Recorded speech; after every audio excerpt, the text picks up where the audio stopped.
I'm Lisa Bonnice, and this is Mind Yourself.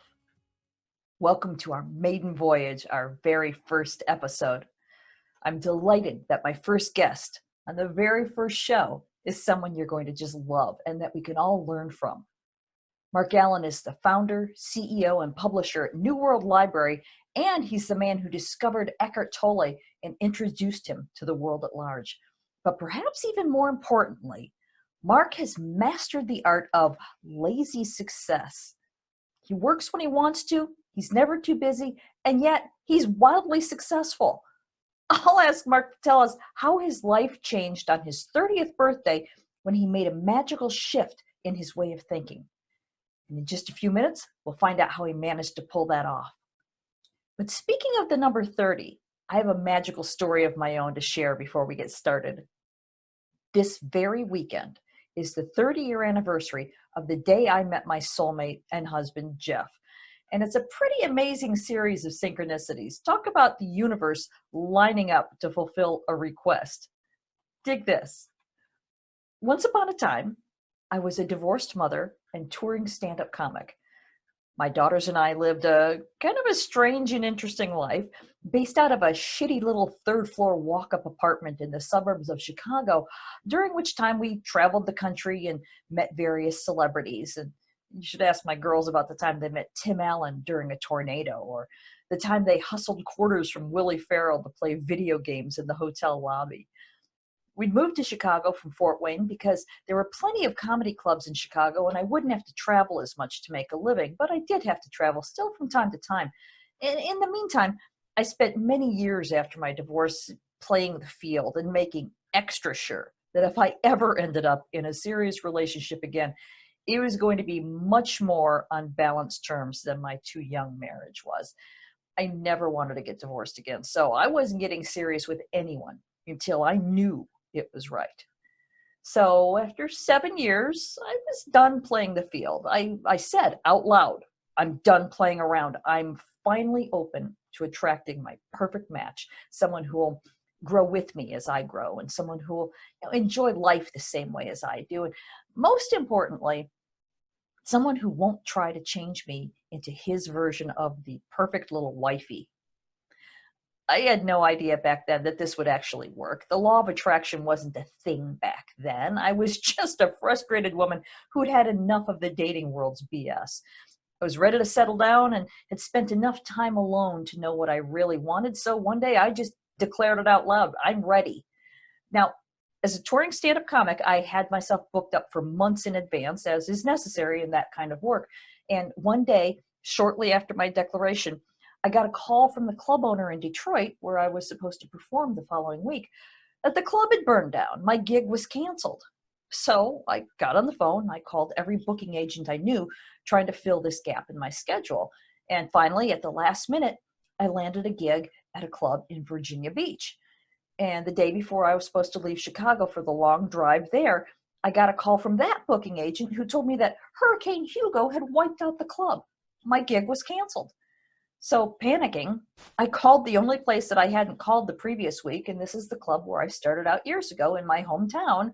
This was Snickers Comedy Bar, Fort Wayne, Indiana. And I begged the club owner, who was a friend of mine, to just let me MC the show. Just do me a solid, even though he usually did that job. And I told him he wouldn't have to pay for my hotel. I'll just stay with my parents. And he felt sorry for me. So he agreed and let me do it. So I drove to Fort Wayne to, at least make a couple of bucks. And lo and behold, the feature act that week at Snickers was Jeff. And we both knew pretty immediately that our instant connection was something different. We were so comfortable together, like we'd known each other forever, like best friends. And he and I are now married and have been together 30 years this weekend. Now, I'm not saying that the universe created a fire or a hurricane just to bring us together, just to grant my wish. But there's no denying that I was a pinball at play in a bigger picture, and that this story goes way beyond the realm of coincidence. Don't you think? And if that story doesn't make you believe in magic, wait until you hear how my guest got his start. Let's go ahead and get started with part one of my interview with Marc Allen. Marc was a struggling poverty case throughout his 20s, and then he discovered the secrets that transformed his life and paved the way to becoming the president and publisher of New World Library, one of the most respected publishing houses in the world, which he co-founded with Shakti Gawain in 1977. Since then, Marc has shepherded some of the most influential nonfiction books of the past 30 years, including The Power of Now by Eckhart Tolle, The 7 Spiritual Laws of Success by Deepak Chopra, and of course, Creative Visualization by Shakti Gawain. He's the author of 18 books, including Visionary Business, The Millionaire Course, and The Greatest Secret of All, as well as being a prolific artist, having produced 7 albums of music. He also offers several online courses like The Magical Path, Success with Ease, and How to Get Happily Published. Marc, given all that, how on earth do you have time to be with us today? I know it sounds like a lot, but I have plenty of time. I have no plans today. I don't do mornings. I don't do Mondays. I have tons of time. And people can't believe it sometimes. I remember years ago, some guy said, well, you're semi-retired. And I said, no, not at all. I just don't do mornings. I don't start anything till 1 o'clock. And I just work as long as I feel like it. But I wait to work or do anything until I really have energy for it. And then when I have energy for it, I guess I do quite a bit in a short period of time. Well, you've obviously mastered this. So yeah, let's dig into this. But first, let's step into the Wayback Machine and start at the beginning. For those who haven't been around as long as you and I, who may not have had a copy of Creative Visualization on their bookshelf, would you tell us about how you and Shakti Gawain started out and how Creative Visualization tapped into the zeitgeist of the times? We both called ourselves workshop junkies. We went to all these and that's where we met, at a workshop. In fact, Shakti had spent 2 years going around the world. She spent a year in India, and the whole time she had spent a total of $2,000 traveling around the entire world for 2 years. Now, in Italy, she worked a bit as an au pair and stuff, but it was mostly India that blew her mind. And that's when I met her, when she just returned from India in Berkeley. And so we went to these workshops and things, and then somebody hired us to actually assist him with a workshop. Shakti was supposed to cook, and I was supposed to just hand out stuff and be an assistant. And then 25 people came for this 4 or 5 day workshop from all over the country. And the guy got weirder and weirder, who was supposed to teach it, who I won't name, obviously. And finally, 10 minutes before, in the kitchen, he said, I can't handle this, and he walked out. And Shakti and I ended up teaching this 4 or 5 day workshop. And, you know, we never would have had the courage to launch a workshop ourselves. I was 28, she was 26. But we did this workshop, and I kept writing, between sessions, because it went on for 4 or 5 days, I kept writing chunks of materials so they would remember what we just did. And we just threw in everything we'd ever experienced in our past. I did Zen meditation. I did all these Tibetan things. Shakti did these things from India and all these other workshop things, affirmations. We threw in everything we knew. And I ended up handing out about almost 60 pages of material. And literally, and I stapled them together, copied them. And literally, I looked up book and publish in a dictionary to see, does this mean I published a book? And it turns out, yeah, any bunch of pages with some kind of spine and staples is a book. And any number of copies that you make public is publishing. If you print 2 copies of your book and give one to your mother, you have technically published a book. So I took it to the local bookstore, and they turned me on to a local distributor. And he looked at the book and said, we can't distribute that. You have to typeset it, and it has to have a spine and a cover. Your cover is horrible. And so I did that. I had learned how to typeset. I typeset the book. We printed up a few, like 100 copies or something. And that it started the whole thing. It was called Reunion Tools for Transformation, our first little book. Then I wrote and self-published another. We were virtually just self-publishing. And then Shakti wrote, she took the same material from the workshop. My book, Reunion, sold about 12,000 copies over about 15 years. Shakti called it creative visualization, and it just started selling word of mouth, word of mouth. We had no promotion. We were in a little apartment in Oakland. Our company was in the kitchen. The kitchen was a wreck. The kitchen table was our only desk in the office. And the book just started selling word of mouth. It was an amazing phenomenon. It was the perfect book for its time. And then Oprah picked it up, the holy grail of publishers and authors. And it just took off, and suddenly we had a company. Such a great story. I love hearing that. So obviously you guys were actually using the materials in creative visualization to create this amazing company that is still around today. So well done. You were, thank you. Yeah. And I kept affirming my unique contribution to humanity so far.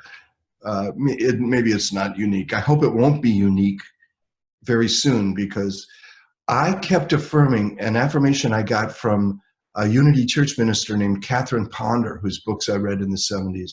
And she had this phrase, in an easy and relaxed manner, in a healthy and positive way. And sometimes adding even in its own perfect time for the highest good of all. So I did start affirming. I started affirming.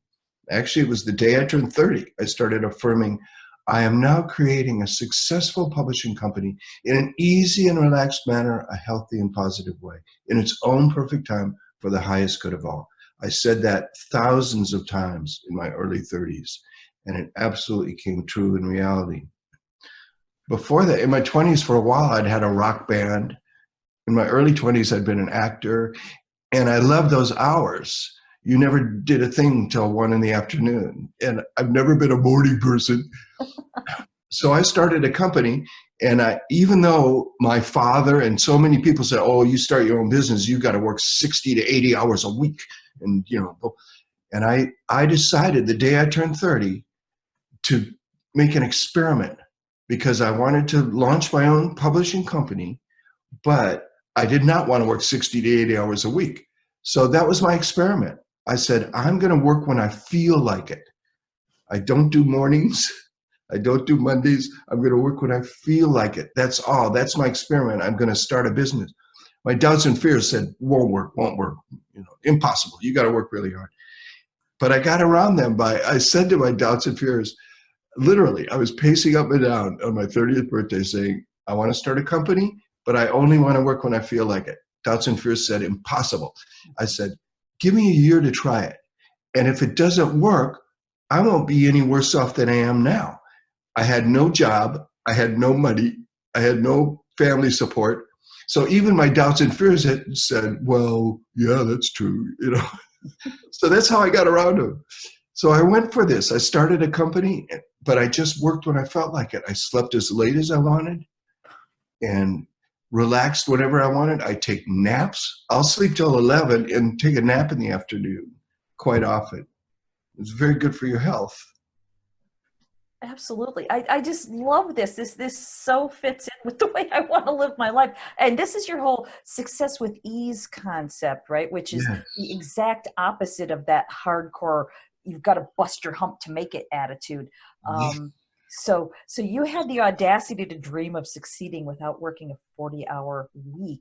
And I love how you even use the word lazy to describe the way you want your life to feel.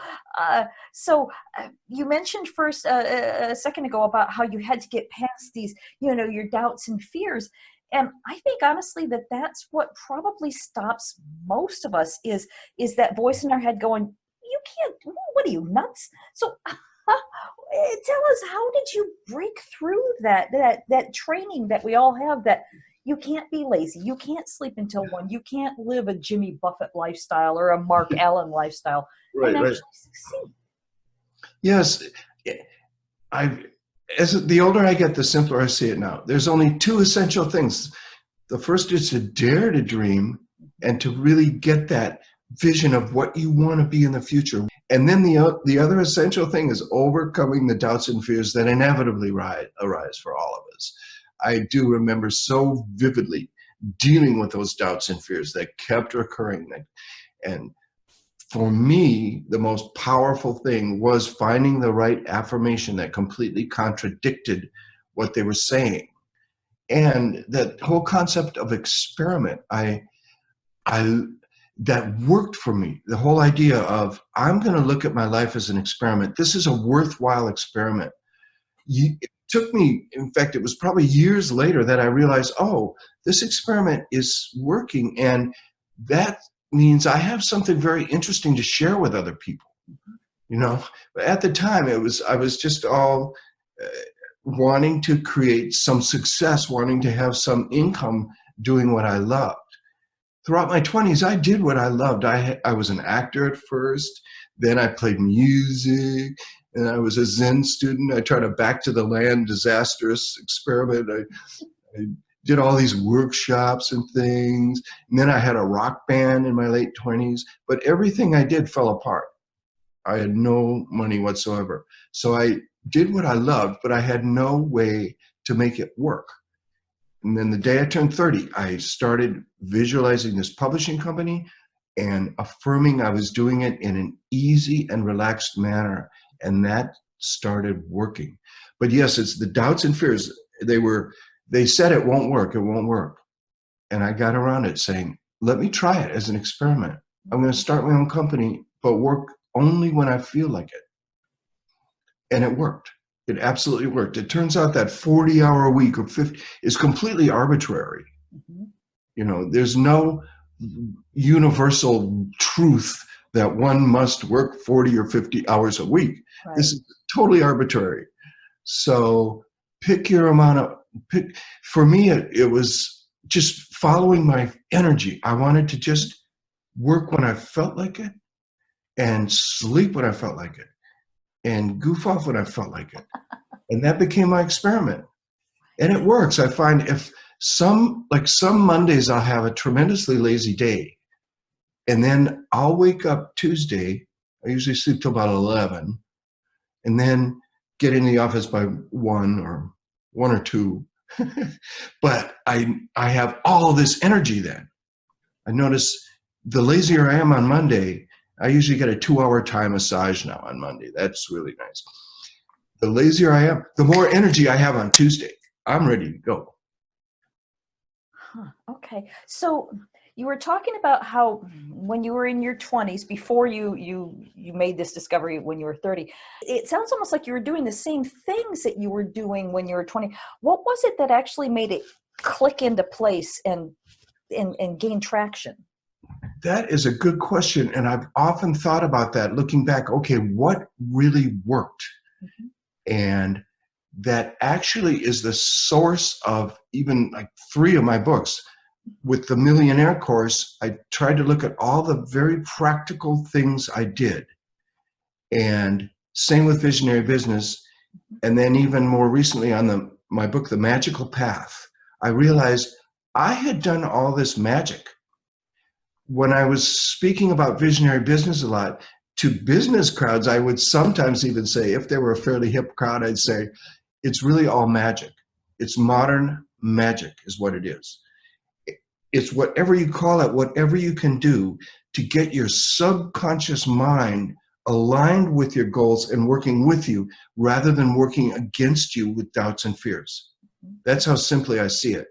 It's making a goal and getting your heart and mind aligned with each other. Mm-hmm. So you're clearly focused on that goal, successful career, for instance. And then you keep your heart behind it. You keep your heart. You keep loving that goal. And then you keep dealing with all those doubts and fears, affirming, I am now creating the life of my dreams in an easy, relaxed manner. I really think that was it. It took me several years in my early 30s for that affirmation to really take hold. Mm-hmm. Okay. But looking back, I really think that's it. It's the power of the spoken word and written word I wrote my goals and dreams down on paper. I carried them around in my pocket. I still do that to this day. I make a list of affirmations. I carry it around in my pocket, and I just affirm. And it starts at the top with, in an easy and relaxed manner, in a healthy and positive. I won't show you all my goals, but in a healthy and positive way. And I started doing that the day I turned 30. And I really believe there's truth that in the beginning was the word, and there's creative power in our words. And I heard T. Harv Eker one time, and I like, except he said affirmations don't work, which I thought was ridiculous because they have totally worked in my life. Though he's into declarations. Okay, that's the same as an affirmation. It's semantics. Yeah, it's semantics. But he had this great image. He said, when we do ask for something, the whole universe, he says, it's like a cosmic warehouse, and it starts fulfilling our order. But then if our doubts and fears arise, it has to cancel the order. And I think that's how it works. Yeah. At first we start affirming something. Yes, the whole universe says yes to every thought. Our subconscious, I'm going to create success in this career. The whole universe in some mysterious way says yes and starts supporting it. But then if our next thought is, it's so hard to succeed. So few people succeed. The whole universe says, yes, it's hard to succeed for you. Yes, with that thought, it's true. Right, right. Yeah. Yeah, I keep coming back to this, that your main focus is that there's really nothing wrong with not being a type A personality. And that just resonates so much with me, because to live that way, it gives me panic attacks, literally. And it's not that I can't do it. It's not because I'm lazy. It's simply the way that my body reacts to stress. And the way that you're looking at it, it allows you to, it allows you to be who you really are. If that's who you really are, it allows your perfect life to flow the way it's supposed to. And if nothing else, the health benefits are such a relief. I don't have to keep a bottle of Xanax handy because I'm at peace. Hardly ever even get a cold or flu or anything. And I've been in perfect health for I was in terrible health in college because I took way too much crystal methadone. It was ridiculous. That'll do it. Ever since then, I started meditating, and ever since college, I've been in perfect health. And yeah, I mean, all of us, we were educated, we were programmed, we were brainwashed from age 6 on, where we went to first grade and sat in a desk for 6 hours a day. We were programmed to work hard. That's how you succeed. And we all have that. And so, yeah, I'm a bit of a rebel. And the day I turned 30, I said, okay, this is my goal, to be lazy. I love being lazy. To me, that became a goal to overcome my type A tendencies that I was educated for, but which I always rebelled against a bit anyway. But I was a good student, and worked hard, did my homework. I worked a lot harder from age 10 to 20 than I did the rest of my life. And I didn't like it. I had a 40-hour-a-week job 2 summers when I was in high school, and I think that's inhumane.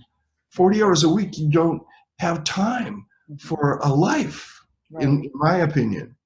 Yeah, I absolutely agree. And when you're working that hard, you don't really ever have time to access information that's coming to you, or ideas or inspirations, because you're so busy focusing on something else and somebody else's agenda.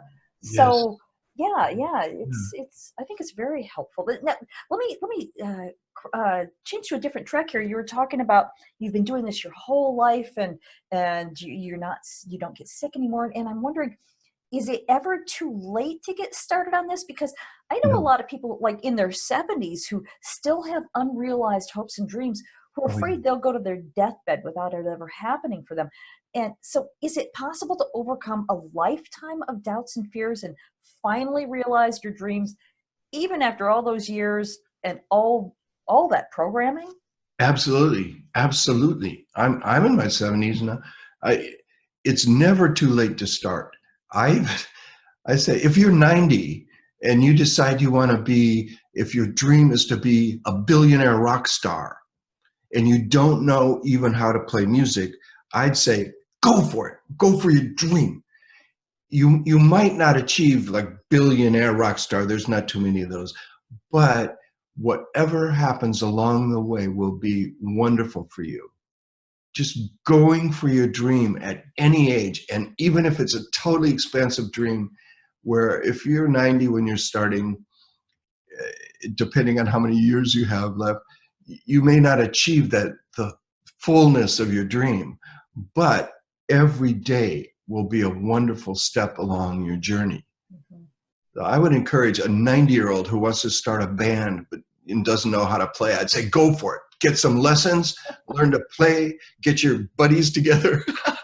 If nothing else, play the tambourine. You don't have to. Whatever. Play. Yes. Play anything, record it, put it on the internet, see what happens. Who knows? These days, anything can go viral and anything can succeed. So yeah, go for it. Absolutely. Well, let's talk about another one of your passions, and that is helping people learn how to get happily published. That's the name of one of your courses. Yes. What do you think of the state of publishing today? Because it sure ain't what it used to be. Oh, no, it's definitely changed. And in many ways, it's changed for the better. I tell people now there is no excuse not to be published. No excuse. And it's funny, people look at the negative side of that saying, oh, then so many there's like over 1 million books published in the US a year now or something, plus all this online stuff. And I think it's great. I think it's wonderful. And I say anybody can be published, and I encourage everybody to publish. I wish my grandparents would have written memoirs. I wish my parents would have written memoirs. Wouldn't that have been wonderful to find out what their life experience was and to know more about them? So I encourage everybody to publish. It's never been easier or cheaper to self-publish. And who knows, there's a chance if you focus on it and really affirm it and make it a goal to sell some books, you might just do that successfully. Right. What you're saying reminds me of something I read in one of Marianne Williamson's books. She was talking about how people who want to be an actor. I want to be an actor. I want to be an actor. And her point is, then be an actor. When you're waiting tables, act like a waiter. Right. Act like a person pumping gas. Act in everything that you do. You're an actor. What you really need to say is, I want to be a successful, famous actor. That's a different thing entirely. I want to be a writer. I want to publish books. Publish your book. Right. You're a writer. I mean, I virtually just self-published a totally funky book and then made it look a little better. And then I realized, a self-publisher is really a publisher, and you have to do everything a publisher does. So yes, it's true. If you want to be a successful author, you have to not only write a good book that hopefully gets some kind of word of mouth. In other words, a book some people like, but then you have to promote that book, and you have to get a distribution system for that book. Now, with Amazon, that's very easy. You've got it all as an ebook. That's great. That's easy to do. And I've known some people that all they do is sell ebooks. But you can also then do print on demand, and you can get some distributors. So you have to do something like find out who distributes books in the publishing business, and you have to do some work. And basically, that's the whole business side of it. Writing is a creative art. Publishing is a business. And you have to do it or find someone to do it for you. Right. Well, so how do you respond to writers who worry that their book isn't good enough and they're constantly polishing it to the point where they just never move forward? I'm guilty of this myself. How do you get past that point? I remember years ago here, some writer said, no work is ever finished, it's just abandoned. At a certain time, you got to abandon it. You got to kick the kid out of the nest. You got to go on at a certain time. And you know that, or your friends will tell you. That's what I do often every week. I look at all kinds of manuscripts, and some of them I say, okay, this is complete. Others I say, this needs a lot of work. and a good editor or even a good friend or your own inner critic will tell you. A lot of people say, oh, I can't afford an editor. They're so expensive. Well, yeah, they are. So I say, okay, put your work aside for a couple weeks after you've finished, then come back to it and channel that inner critic of yours, channel your own inner editor and try to read it with fresh eyes, and you can become a good editor for yourself. Yeah, yeah. That's really good advice. I've actually worked as a freelance editor, and I understand now why it's so expensive to hire an editor, because it's a tremendous amount of work. A good editor, somebody who actually cares about making your book the best it can be, goes beyond just looking for punctuation problems. They're looking for times when your writing slows down, or we don't need to get into that. But yeah, that's really something that I would advise too, is that put it away. And then when you come back to read it, if you go, what the hell is this? Well, maybe you should edit that a little bit. Yeah. So. Yes. Come back to read it and try to imagine you don't know yourself and you're another person. Bring that different part of your brain in and pretend you're reading it fresh and you're just someone that found it in a bookstore or online. Okay, what's your reaction? Right. I can kind of do that. Yeah. And the more of that you do yourself, the less it's going to cost you when you actually do hire an editor, because the majority of the work is already done and they are basically there just crossing the T's and dotting the I's. Right, right. And of course, if your book is good enough, if you can find a publisher, then the publisher will pay for the editing. Right. The publisher does. Good publishers do editing. There's so much confusion about publishing I've been dealing with, because there are three different types of publishers. There are publishers that so many people find that just say, oh, they'll publish anything, but they'll charge the author. And that's called vanity publishing. But now and that's not good, because those vanity publishers don't really have distribution. They don't sell books. They make their money off the authors. So except in cases of, I've known like old people that just wanted to get copies of their book out to their families, and then that's fine. They'll do that. But if you want to sell books, vanity is not the way to go. But there is a new hybrid publishing, they call it, that is charging the author some money. Like She Writes is a good example, I think, or there's a bunch of them now. I think Barrett Kohler, the business book publishing company, does this now. A bunch of them do now. They're called hybrids. They charge the author something, but then they match it or do whatever they do. But then they also have sales and distribution, and they make money off book sales. That's what you want. That's the hybrid publisher. They do charge the authors something up front. Then the traditional good publishers like us are those publishers. They'll take your book, they'll give you an advance, you know, and it doesn't cost you a dime. They'll edit, we'll edit in-house at our own expense, which often, I mean, literally it takes 40, 50, 60, 100 hours of an editor's time to really edit some of the books. So the publisher's putting up substantial money, but we've got distribution and sales, and we promote and on the business end really try to make it work. So those are the three types of authors. I mean, of publishers. So if you can get a good traditional publisher, great. If not, the hybrid's an option. And if not, just total self-publishing is an option. Do it yourself. Just get it, on Amazon, find some print on demand, and go for it. Okay. So now, how important is it to have a platform? Because whether you're self-published or not, that's a big thing that agents, publishing companies are sort of demanding. You got to have a platform, because even if the publishing company is doing some marketing, you really still do have to market yourself. That's true. It used to be in the beginning, we just publish anything we liked.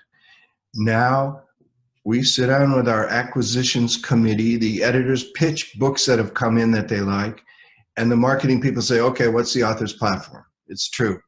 Now there are exceptions, like Eckhart Tolle, Power of Now. He had zero platform. He did nothing online. He taught a few little classes and but that's all he'd done.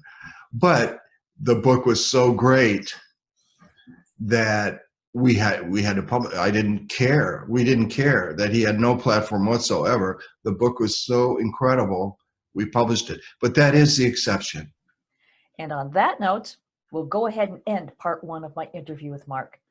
Tune in next week, same bat time, same bat station, for part 2, in which Marc tells us about the magical path, which he calls Harry Potter for grown-ups. Meantime, you can check out Marc's website at marcallen.com. Also, mark your calendars for my upcoming guests, karmic astrologer Marguerite Manning and Shakti mystic Raja Chowdhury. Send in your questions for Marguerite and Raja in advance by Friday, September 27th, and then watch their interviews to see if your questions get asked and answered. You can find information about Marguerite and Raja in the links below. So, until next week, see you then. Have a great week, everyone.